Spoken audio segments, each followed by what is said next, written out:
Good evening, everyone, and welcome to our second virtual town hall, and thank you all so much for joining tonight. Many of you know me by now, but for those of you who don't, my name is Tejal Patel, and I have the privilege to serve as your board chair. This has been a very unusual summer, and the board and I, partnering with Crystal and her team, have been deeply engaged in responding to the double pandemic in our country. We as a school are deeply committed to diversity, equity, inclusion today and in the future. It's part of our mission and part of our DNA. It's been heartbreaking to hear the stories from our students, and we know we need to do more. And as an alum, a person of color, and a mother of a biracial rising seventh grader, I'm committed to taking action now. And tonight you will hear about the important actions we will be taking. Tonight, we will also be sharing our plans for the start of school next month and safely reopening our campus as soon as we are able. We all look forward to when we can all come together in person as a community, and we hope that will be sooner than later. Crystal and her team have worked tirelessly on both of these efforts, and I'm excited for you to hear our plans in both these areas. Thank you to Crystal and the full professional community for your tremendous efforts, for making Head-Royce better, and for always having the best interest of our children in mind. I would now like to introduce you to Crystal Land, our head of school. Thank you, Tejal, and welcome families, professional community members, and students. Just a note about meeting logistics. Please use the question and answer feature to submit questions. We will do our best to weave your questions into tonight's program. We have a lot of content to cover, so if any questions go unanswered, we will follow up in the written FAQs on our website. As Tejal mentioned, in tonight's meeting, we will address two important topics. First, our Diversity, Equity, and Inclusion Action Plan, and then our detailed plans for returning to school next month. There's been an unbelievable amount of work that's gone into preparing for a safe and smooth return to campus. Carl Tierman, the 3 division heads, and our nurse, Jody Biscup, will share these plans in the second half of the meeting. And there's no way to fully acknowledge the challenge of this particular time and place. Just last August, we were looking forward to school as we knew it. Face-to-face classes, group events, all here on our campus. The impact of the health pandemic this year has changed the way that we interact and connect. And I know I, for one, miss the chance to talk with each of you in person and to connect honestly and openly about the challenges ahead. I've been thinking a lot about our mission and values and want to revisit that this evening. Our mission is 3 parts.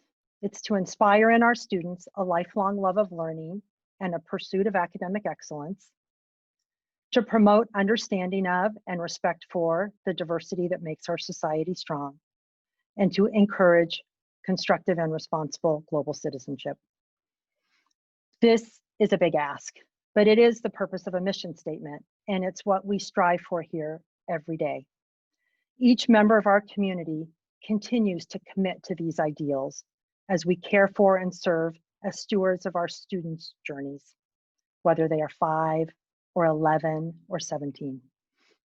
When a student graduates from Head-Royce, any one of our divisions, our expectation and hope is that they will be able to navigate in a world not only with our strong core academic skills that we're known for, but also with the ever important skills of compassion, empathy, integrity, and ethics. This past spring, the murder of George Floyd and others sparked a powerful protest in our nation and from our people of color community and allies. Since then, we have heard directly from alums, from our current students, from parents, and from employees about incidents of anti-Black racism and continuing microaggressions towards people of color in our community, spanning back decades and continuing today. Diversity, equity, and inclusion are a central part of our mission and strategic plan. And we and I have heard that we need to act more quickly and more urgently to address these issues head on. I want to make sure that everyone knows that we, the school, and I as the head, sincerely apologize for any and all racism, bias, insensitivity, and microaggressions that have occurred at Head-Royce. We have spent the past 2 months listening deeply on public forums such as Instagram and in many private conversations. We are committed to creating a safe community for our Black and Brown students, families, and employees. I also want to say I'm truly grateful for the input and thinking of so many members of our community. Black at HRS, our African American Family Network, AFNI, professional community colleagues, many of our students, including our Black Student Union leaders, individual parents, and alumni. I really appreciate your input, and it has helped us to create and guide our action plan. And one of the most important foundations is a strong board commitment and a DEI office with vision and clarity. Unfortunately, Johar Tucker, our Director of Equity and Inclusion, is unable to join us tonight. An unexpected personal matter just came up for her. So our two trustees, Rosanna Musetti and Vangeria Harvey, will talk about both the board's commitment and share our school's action steps. Rosanna Musetti has been a Head-Royce parent since 2006. She's the former chair of the Latinx Family Network, and this will be her 5th year on the Board of Trustees. Professionally, Rosanna is the superintendent at Napa Valley Unified School District and an adjunct professor at Cal State East Bay in their Educational Leadership Department. She holds a doctoral degree in Educational Leadership for Social Justice. Vangeria Harvey has been a Head-Royce parent since 2004. She is entering her 5th year on the board and her 2nd year as president of our Parents Association. She is also the former chair of the African American Family Network. Professionally, Vangeria is an attorney for the Alameda County Department of Child Support Services.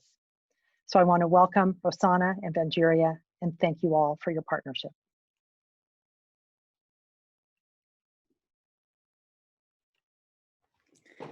Thank you, Crystal, for that introduction. Our diversity, equity, and inclusion action steps are underway at Head-Royce School. The action steps are grounded in community, curriculum, and culture. We are excited about sharing them with all of you this evening.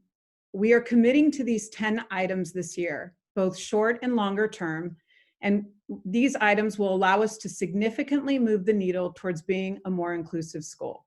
So here they are. We've created a board diversity committee, a formal subcommittee of the Board of Trustees. We are convening an inclusion advisory task force representing all constituencies, including our students, parents and caregivers, alumni, administration, faculty, and staff. We will hire an external consultant to conduct a DEI climate assessment, reviewing our school's policies, curriculum, practices, and protocols. And we've recently approved a new language policy that addresses explicitly the use of derogatory and offensive language and behavior for all Head-Royce school community members. Vangeria, my trustee colleague and co-chair, will share the remaining action steps.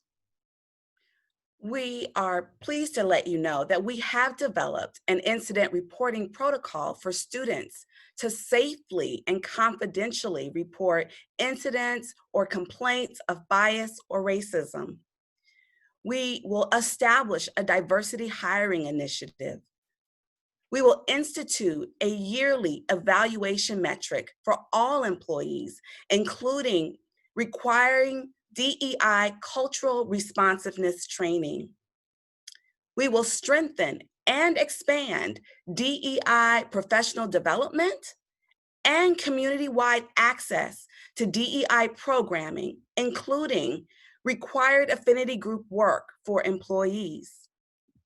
We will initiate a complete and critical review of our entire K-12 curriculum using an anti-racist and racial justice lens to represent BIPOC positively, intentionally, and inclusively. We will continue to increase opportunities for more extensive DEI community engagement. Rosanna? Thank you, Vangeria. As a trustee, I wanted to share with everyone the purpose of the board's newly established DEI committee, which is to ensure that the work and life of the school reflects the Head-Royce mission, to demonstrate clear, purposeful board support for diversity, equity, inclusion efforts led by the head of school and our director of equity and inclusion, and to promote an understanding and a respect for diversity, equity, and inclusion among the full board. The committee will also monitor the efforts of the school to achieve DEI goals among all aspects of the student body, the administration, and the faculty. In fact, we've established 4 specific committee goals to be completed this year, and I'm excited about sharing them with you tonight. Goal number 1 is to launch the external audit of our school's practices through a diversity, equity, and inclusion critical lens in partnership with Johara and the DEI office. We will also review and communicate those findings. Goal number 2, support and evaluate the DEI priorities set forth by Crystal and Johara, ensuring that they are aligned with the core mission. Our third goal, goal 3, is to further the growth and the capacity of our fellow board members through our own professional learning as a governance team around the concepts of diversity, equity, and inclusion. We need to make sure that we apply the DEI lens to all of our governance work, including making sure also that the board composition better reflects and represents the diversity of our school community. Goal 4 is to support the Office of Equity and Inclusion and the school administration as we engage with broader school constituents around all of this incredibly important work. I'd also like to be clear about what the board will not be doing. As you know, we do not run the day-to-day operations of the school. It's the job of Crystal and the administrative team to execute on all of this challenging work. Our role is not to get into the weeds and micromanage. However, we will be looking for progress indicators around all of these efforts. You have our commitment as a board to ensuring school-wide improvement, progress, and accountability around this critical anti-racist work, all while maintaining our commitment to academic excellence. That said, we do stand side by side with the school leadership team.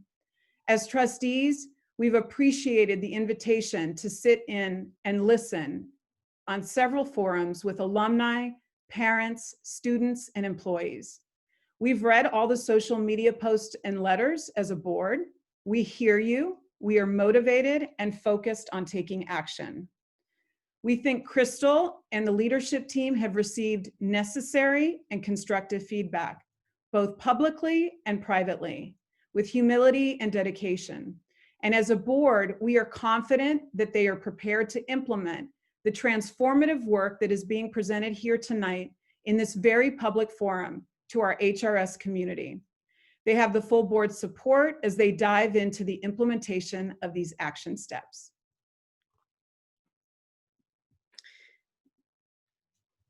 Thank you, Rosanna. Everyone, it is really an honor to be able to serve with Rosanna on this board's new DE&I committee. And as the members of the Board of Trustees, we recognize that we are stewards of the school. And as stewards, it is essential that we have this committee to support Crystal, Johara, and the entire community to navigate this work. We are at a pivotal time in our school where we know the time for change is now. The work is hard, but it is necessary. We thank you. We appreciate all of the communication that we have had with families and different constituencies. We want you to know that we hear your voices. We also want you to know that the board has a strong commitment to this work of equity and inclusion, and to build an anti-racist culture in our school environment. We have a high level of trust that the administration administrative team can and will execute the goals and share with each and every one of us as we accomplish each milestone. From a governance perspective, it is critical that the management of these plans be implemented by our internal experts who have the skill and fortitude to make these plans a reality. We further recognize, though, that it is essential to connect and collaborate with our entire community. We strongly believe that the new Inclusion Advisory Task Force will afford the opportunity to hear the voices of all of the members of the Head-Royce community. Your voice will be critical to this work. We further know that it will be essential through the climate assessment that will be conducted to make sure we know where the pulse is in our environment. We are committed to connection and collaboration with all of the members of the Head-Royce community. We hope our community will unite with us to move towards solutions and concrete action to make real change. I'd like to echo Jahara's message from a few weeks ago. She shared with us that each of us bears responsibility and must be willing to be part of the reconciliation process so that we can take the steps to rebuild our institution with equity, with justice, and love at the center of our work. Please join us in partnering to do this work. But in our partnership, let us remember that it will take courage. It will take community. It will take commitment to boldly move forward and effectuate change to make HRS the place and space that we each desire for our children to thrive. We will be ever stronger from this journey, and we thank you for entrusting Head-Royce to move forward. In the spirit of partnership, we hope you will join us in the continuing of the summer webinar series. On August 11th, in co-sponsorship with the Head-Royce Parents Association, we will be welcoming Dina Simons to discuss equity and emotional intelligence. We are so pleased that she will be able to join us via webinar, and we hope that you will join us as well. So we know that we have been in the midst of working diligently towards the school's DE&I action plan. But we'd want to emphasize to you that the school has been also focused on successfully opening our school this fall amidst this COVID-19 pandemic. And so now I will turn it over to Carl Tierman and our school nurse, Jody Biscup, who will talk more about our reopening plans. Vangeria, thank you so much for those very powerful words. So we're going to now shift the little focus here to the roadmap to reopening Head-Royce. And I would like, I'm going to spend a little bit of time on some of the key elements on the roadmap, and we'll happily be taking your questions as we go through this process. I'd like to just say that we've really spent the summer reimagining the school year in many different respects, but particularly when we think about the schedule and moving forward, you know, how are we going to adapt to this ever-changing COVID-19 landscape? And despite the uncertainty, we've embraced some opportunities here to learn from other schools, to learn from other countries who've successfully navigated this new terrain and who have pioneered new formats for engaged learning in person and remotely. I'd like to say just a few words about the guiding principles here, emphasizing just 3 in the moment, but I would ask that you read these carefully and reflect because they are affecting every decision. Our main guiding principle is going to be to prioritize student, faculty, and staff health, safety, and well-being. We want to ensure access and equity for all our students. And also critically important, we're going to make sure we maintain continuity of learning through a flexible and hybrid learning model, with a preference, of course, for in-person learning over remote learning whenever it is safe to do so.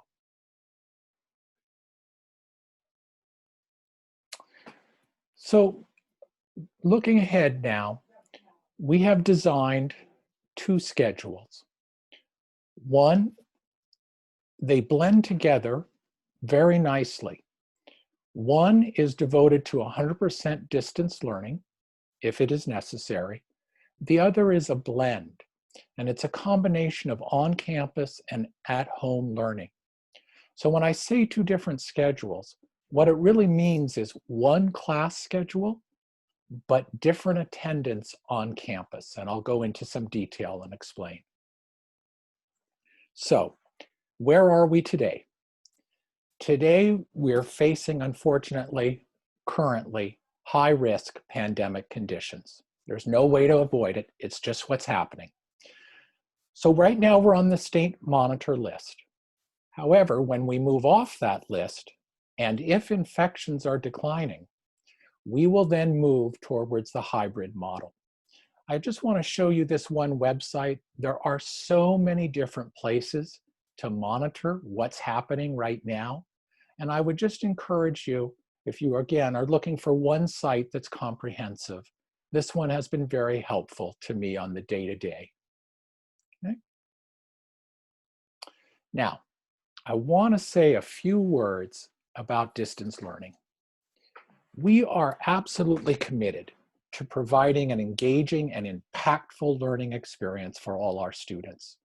This summer, faculty have spent time with online curriculum designers. Others are participating in a variety of professional development opportunities, including working with the Global Online Academy, our partner.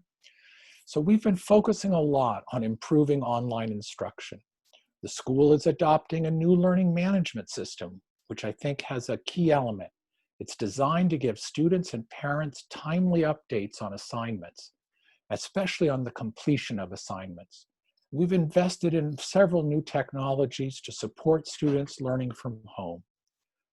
Teachers have seen this situation coming, and they want to make the daily experience rewarding for you, for the students, and for them. So now let's take a look at the three divisions and the educational program. And again, I'll try to hit some highlights. Okay. Lower school.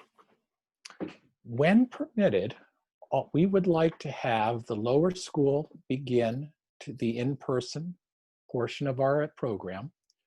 All K-5 students will be invited to come to campus Monday through Friday, 8:30 to 2:30.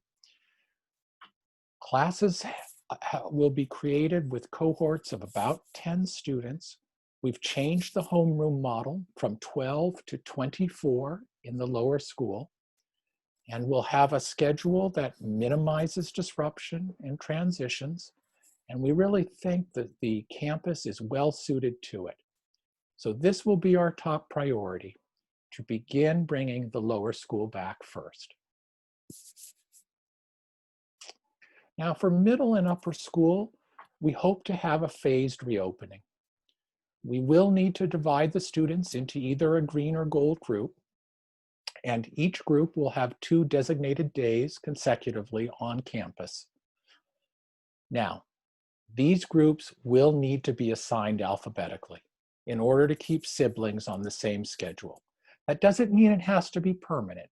If we go into this schedule, we may have an opportunity to adjust that later. But to begin, we must do it alphabetically because we only want half the students on campus on any single day. Now, when the students are not on campus, they will be able to follow classes virtually from home. Each classroom is being equipped with excellent video equipment. Obviously, it will be different depending on the age and stage of each child. An 11th grade biology student will probably be following class differently from a 7th grade French student, right? It will depend, there'll be a blend of synchronous and asynchronous learning. But as I say, we will give teachers and divisions flexibility in their design. However, every Monday, students will have a distance learning day. All the classes will meet that day. It'll sort of set the tone for the week. Now, if permitted, we also hope to use that day to start bringing smaller grade level groups back to campus for community building and an orientation. So it'll be a phased reopening. We'll start with the lower school and then move to middle and upper. Here's the schedule that will work both at home and as a blend. Please note that the start times will be staggered for middle and upper. We'll use separate entrances. Again, for both divisions, the idea is to have a few transitions, straightforward day. We are adding more community and advising time because I think, as we've heard tonight, how important that is going forward as we reconstruct our school. Just want to say briefly here that the grading and assessments and the homework policies are similar to what we had in the spring, but they do emphasize, we will be emphasizing feedback, flexibility, and empathy. Please make sure you read through these at your leisure with, again, understanding that they will vary somewhat depending on the age of the child. Now, a key element, what we learned in the spring, was how important mental health support is for our students in remote learning. And so the counselors and the learning specialists are absolutely committed to making sure they're providing excellent support for students in a whole variety of ways. And again, the division heads, as we get closer to the start of school, will be able to elaborate more on this.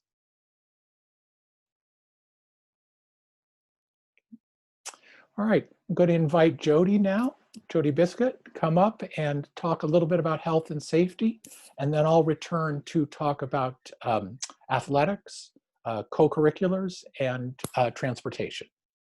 Jody? Thank you, Carl. And as of this afternoon, we're off the Alameda watch list, so the countdown may start now. I'm Jody Biscuit, the lead Head-Royce school nurse, or as students, colleagues, and parents call me Nurse Jody. This will be my 6th year working at Head-Royce School. Returning to school is important for the healthy development and well-being of children. Science should drive decision-making on safely reopening schools, and public health agencies must make recommendations based on evidence. We are following the guidelines set forth by the CDC, OSHA, the California Department of Public Health, the Alameda County Department of Public Health, and the American Association of Pediatrics. We've also formed a medical advisory board to guide us in our health and safety protocols in reopening the school. The board is composed of Head-Royce school nurse Amy Jo Goldfarb, Dr. Michael Liu, Dr. Leslie Brandon, Dr. Peter Oshie, and pediatric critical care nurse Marcia Clark. I'd like to acknowledge and thank those members for their time and expertise, sharing the latest research, resources, and data with us. We've learned so much since March about the spread and the transmission of COVID-19, and there is still so much we don't know about the virus. The most current evidence indicates that COVID-19 poses relatively lower risks to school-age children, specifically those 10 and under. The research on middle school children is not as clear, and the risk increases with high school students and adults. We have set forth health protocols and expectations for our students and staff when on campus. They include wear a cloth face covering, maintain a 6 feet distance from others. We know that universal masking coupled with social distancing is the cornerstone strategy to protect yourself and to protect others. Also, sanitize your hands before entering and when exiting a room, before and after eating, and after using the restroom. Do not touch your eyes, nose, or mouth. Cover your cough or sneeze with a tissue, then throw the tissue in the bin and wash your hands. Hopefully, many of you are doing these at home. And we will have teachers reinforce these behavioral modifications in class. Acclimating to wearing a mask for the entire day can be really challenging, so we ask for your support in modeling and encouraging these protocols at home. And finally, staff and students must submit a daily health screening via our Magnus app prior to coming to school. Details on this will be forthcoming. And also, let me take this opportunity to ask those of you that have not yet submitted your children's health history into Magnus, please do so as soon as possible. I do look over every single form. The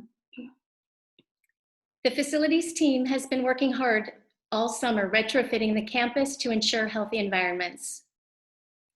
Some of the changes that you will see on campus: amplified cleaning protocols in compliance with CD recommendations.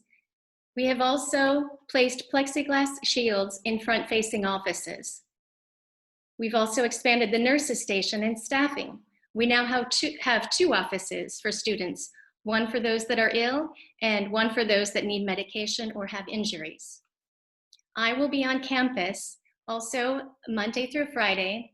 Amy Jo Goldfarb will be on campus Monday through Wednesday, and Claudia Garcia, who has worked as a sub in the past and is part of our summer programs, will be on campus Thursday and Friday through September and on an as-needed basis. We have also created new traffic pathways and flows indicated by signage to support social distancing. Some of these measures include different points of entry for students and unidirectional halls and stairways when needed. We also have hand sanitizing stations at strategic locations throughout campus and at the entrance of every classroom. Being outdoors greatly diminishes the risk of transmission of the virus, and we will utilize outdoor spaces for classrooms as often as possible. For maximum ventilation, classroom and office windows will be open, and our MERV 13 filters will be checked twice a month and replaced regularly. Other safety precautions include the removal of non-essential shared items in common spaces. The campus retrofit includes new layouts in the classroom and office spaces. And in these photos, you can see an example of the new layout with a desk situated 6 feet apart. In the coming weeks, we will be sharing a video of the new campus layout and flow with you. Be well. Back to you, Carl. Thank you, Jody. So with athletics, we know many of our students, a large number, participate in athletics. We are part of the CIF and North Coast section group, and so they sort of set the directions for us with what we can do with our athletes. Right now, it looks as if most of our sports will have to be delayed. The fall season will probably be offered starting in December, and the winter and spring sports will be offered in March through June. However, we of course have some flexibility and some independence, right? So we can see what we might be able, we're sort of learning as we go along because we're continuing to get updates from the CIF. But right now, I think it's likely, just as in the summer, we hope to be able to offer some training opportunities. These would be small cohorts of students working out in the fall, exercising, and working with our coaches and PE staff. So we keep hoping we'll get more information from the CIF, and it looks like by August 10th, we may know more. But for now, again, fall sports will be delayed until December. Just want to say that we're committed to having co-curricular events, but they're going to have to be virtual to start with. We certainly want to have our affinity groups. We want to have our clubs. We want to have our student councils. We want to have the community engagement office be offering important events. But as I say, to start, it will be virtual. Now with transportation, there is some good news here. The good news is that Michaels and AC Transit will be running their buses. The challenge will be the fact that, of course, they're going to strictly limit the number of students. Mary Fahey is our contact with both Michaels and AC Transit, and I'm sure as we get closer to the opening of school, we'll be sending out an email with information, as you can see there. Currently, the loop is affected. This is the way that we do pickup, drop off, and turnaround. And so we're going to just have to wait and see there. We will have adequate parking for all students who drive. That is for sure some good news.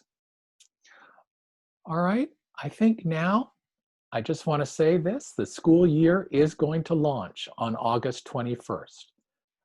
Jody gave us some good news tonight, and hopefully we will also be able to be in person sooner rather than later. But for right now, the school year starts the 21st. The campus, we will have to wait and see. Now I'd like to turn it over to the division heads who are going to speak about community building in each of their divisions as we return to school. And then I'll come back at the end for some announcements. Thank you, Carl. I'm going to start us off. My name is Leah Van Ness, and I'm the lower school head. Before I get into my division-specific information, I want to give you a couple things, kind of a bird's eye picture of our K-12, our institution as a whole.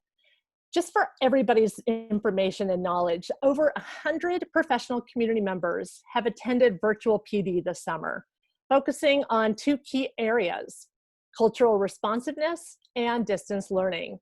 Saya, Linda, and I have been working all summer with our administrative teams. We've been working on creating reopening models, getting students on campus. We've been working on equity and inclusion programming, and we want to make sure we're balancing your students' well-being as we pivot from home to school. Social emotional learning is a huge factor, not just in the lower school, but in all three divisions. Now to the lower school.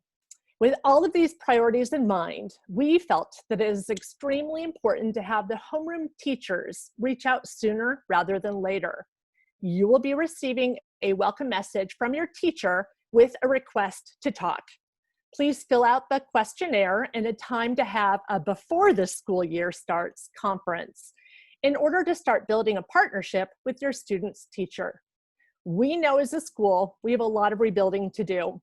And we think connecting and learning more about you and your student is a healthy first step. During that process, I know that there's a question about the lead teacher and the associate, and they will be working together to provide all of the instruction that the two cohorts of 10 need when they're on campus. Just want to make sure that that's clear. We will also be following up these conferences with our grade level coffees to continue building trust and understanding. At the grade level coffees, the student support team, which includes the lower school dean of equity and inclusion, counselor, assistant lower school head, learning specialist, and myself, we will be sharing curriculum shifts such as our anti-bias curriculum that will be more visible during our morning meetings, and shifts in our 4th and 5th grade social studies curriculum. We will also discuss distance learning and how to best support students during this time. Our schedule does include more synchronous time with teachers compared to the spring, and a modified 8-day schedule. There's a lot to talk about. One more thing, I do want to make sure that it is emphasized that we want our younger kids, our K through 5, on campus. And we will be applying for a waiver to make that happen. So I'm hoping we can see kids as soon as possible. But before I let Linda go ahead and talk about the middle school, I want to leave you with one quote from one of our teachers about her professional development this summer. Here it is. Being explicit with students about what success looks like and connecting soft skills to learning outcomes is super applicable. I'm ready to work on how to shift this in my classroom, as well as in areas like report cards and narratives to support our student learning. And I think we can all support the PD that's happening this summer. Linda, it's all you. All right, thanks, Leah. Hello, everybody. I am Linda Hoops. I'm the head of the middle school, and I'm going to talk a little bit about some K-12 changes in work we're doing and also some specific middle school initiatives. So one K-12 change that will hopefully increase academic engagement is our adoption of a new learning management system, what we currently call the portal.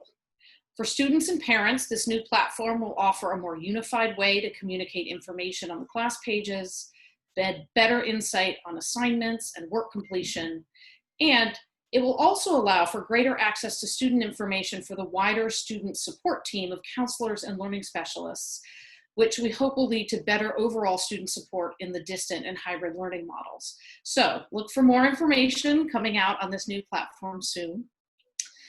Also, as Carl mentioned, another addition, and with the acknowledgement that this year needs more focus on community building, even in the virtual world, we have built more community and advising time into our 6th through 12th grade schedule. This time will be important both as we engage students in different ways in the virtual world, and also with the knowledge that students will need more time to process with their school community the pain that has been communicated through the Black at HRS Instagram account and through community meetings this summer. In the middle school, I'm working with Danny Pando, our Dean of Students, Dr. Klein, our middle school counselor, as well as the full middle school dean team to plan for students to be able to process and ask questions about the new and updated DEI policies and procedures through advising classes, as well as to process emotions and concerns through life skills classes and open forum meetings. We will, of course, continue to have our student alliance groups, the Students of Color Alliance and the Justice League, as other opportunities for students to process, discuss, and take action. We know this is an important time to hear what the students need and to follow up. Finally, we're very aware that starting a school year in distance learning is unsettling for the students, and the middle school faculty will take extra care to onboard the students in a thoughtful manner. Even in a virtual world, we will continue with our orientations and advisory bonding activities to help the students feel connected to each other.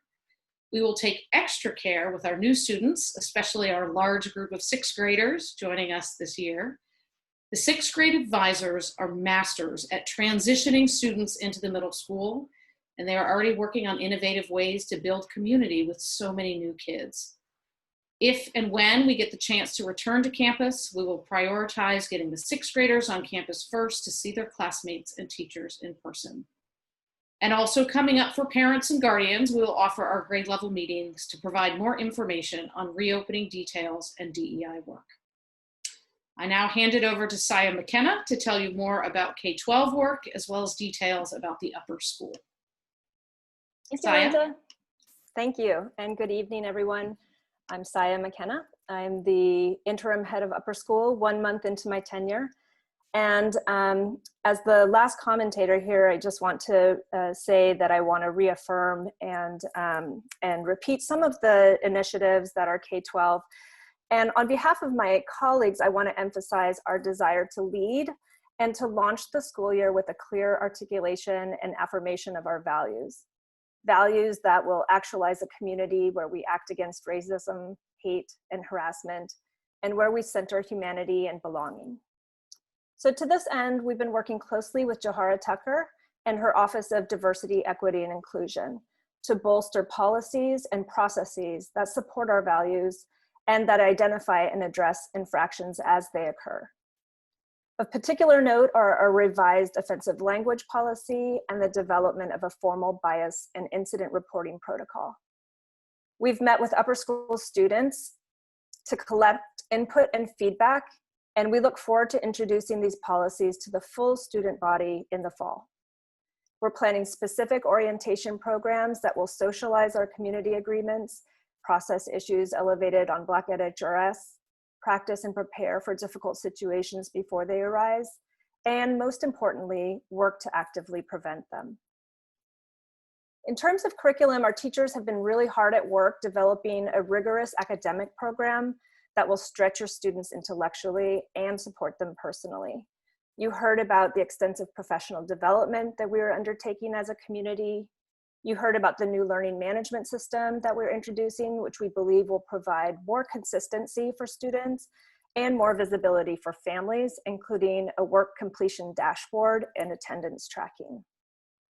I'd like to share some strategic curricular highlights, including examining the teaching of US history in the 5th, 7th, and 10th grades, employing teaching for tolerance frameworks and a social justice lens, addressing issues of identity, intersectionality, and dialogue across difference as part of our required health curriculum in the middle school and the upper school, addressing issues of identity, intersectionality, and dialogue across difference. Oh, I just said that one. That is worth repeating.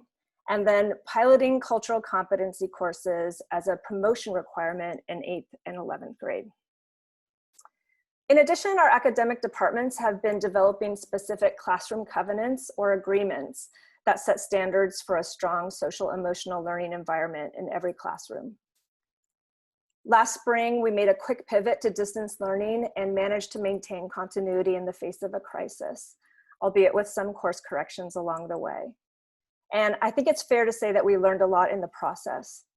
And while we'd prefer to be on campus right away, we're now in a position to design our trademark, rigorous, engaging curriculum with distance and hybrid learning in mind from the start.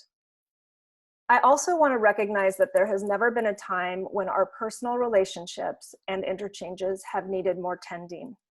And like Leah and Linda mentioned, in the high school, we look forward to working with faculty advisors and deans and student leaders to foster strong social connections, even when we're apart, especially when we're apart, and to exploring ways to build connections through group projects and interactive formats in our classes as well.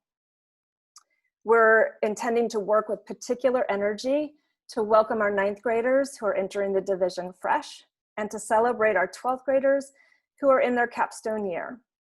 And bringing students together for social emotional connections will be our priority as we think about our return to campus plans. Lastly, we look forward to onboarding parents in the fall as well, because life in every division will look different from what it has before. And as such, it's important to support our families with the transition as well. So some potential topics for webinars and forums would include an introduction to our learning management system, tips for supporting study skills and distance learning, demystifying mental health, making sense of social media, talking about race, and exploring communication and feedback pathways between home and school. So there's clearly a lot of activity and action in the month to come, and we look forward to working together with you and with your students. Thank you. Back to you, Carl.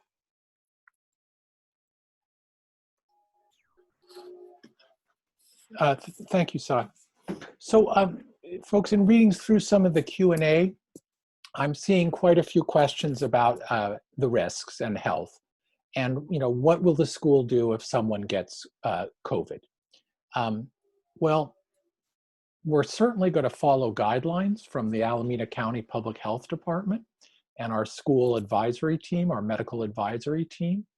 But we are awaiting right now essentially a flow chart from the Alameda County Public Health Department, which is going to guide schools and give sort of, this is what you must do if a student tests positive.